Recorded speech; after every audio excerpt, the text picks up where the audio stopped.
Dans votre livre, La France réconciliée, vous parlez, vous appelez à changer de logiciel politique. Bon, mais c'est une formule employée par beaucoup, elle est un petit peu vague, on voit bien l'intention qu'il y a derrière ça. Mais au-delà de cette parole, au-delà de ce slogan, est-ce que le problème n'est pas plus dans la méthode pour gouverner, pour réformer, que dans l'annonce elle-même des projets? Parce qu'il y a à peu près un accord sur un certain nombre de choses. Il faut dépenser moins, il faut soulager la fiscalité, il faut... Bon, on voit bien des directions et personne n'arrive à le faire.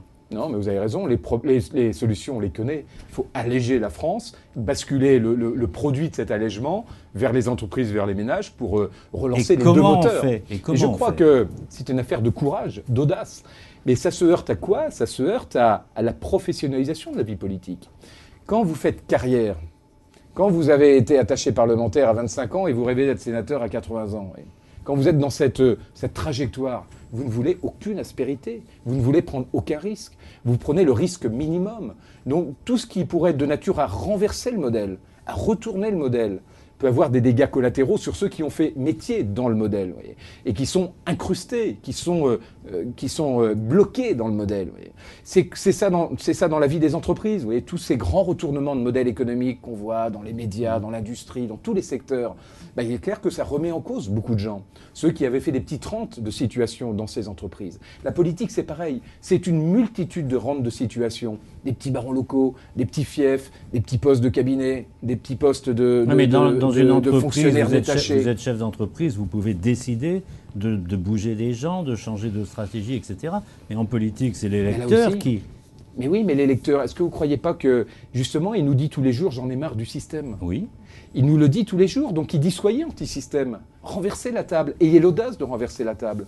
Alors il y en a qui ont des grands discours velléitaires, le Front National qui veut renverser la table avec des solutions qui ne mènent nulle part.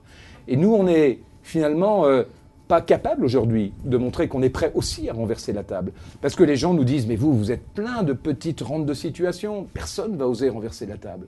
Et je crois, moi j'ai fait ma campagne à l'UDI en disant, il faut qu'on ait cette audace transgressive quelque part, qu'on soit prêt à renverser la table. Mais ça veut dire qu'il faut faire appel au peuple, il faut des référendums, il faut prendre les grandes décisions dans les 3 premières semaines. Vous savez, il faut oser présenter un projet courageux aux Français. Quand je me suis présenté à Neuilly, m'a dit Fromentin, t'as zéro chance, oui, zéro chance.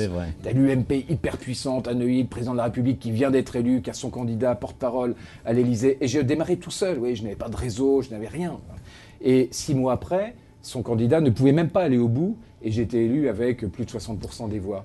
Parce que quand on s'adresse aux Français, à la société civile, pas ceux qui sont encartés, à ceux qui sont 99% des Français. Ils ont une capacité politique, ils ont un pouvoir d'électeur, ils ont un pouvoir de se mobiliser. On va développer un petit peu. Et c'est là-dessus, je crois qu'on a vraiment intérêt à miser. On va passer notre séquence pour ou contre qu'on a décidé de consacrer aux idées que vous développez dans votre ouvrage, La France réconciliée, en vous soumettant 3-4 idées importantes que vous développez. Et on va commencer par la première qui concerne l'identité française.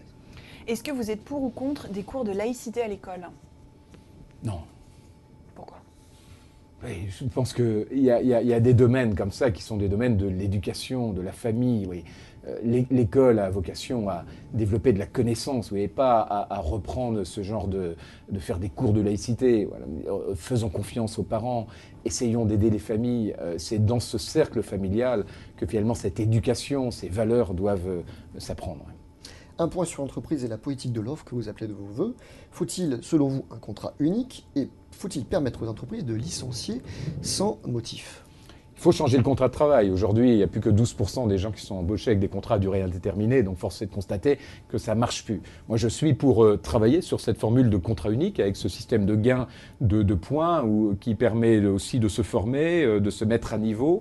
On est dans un monde qui bouge sans arrêt. Donc, salarié du 21e siècle, c'est un salarié qui doit être aussi très évolutif, très à l'écoute, prêt à changer de métier, à changer de vie, à changer de territoire.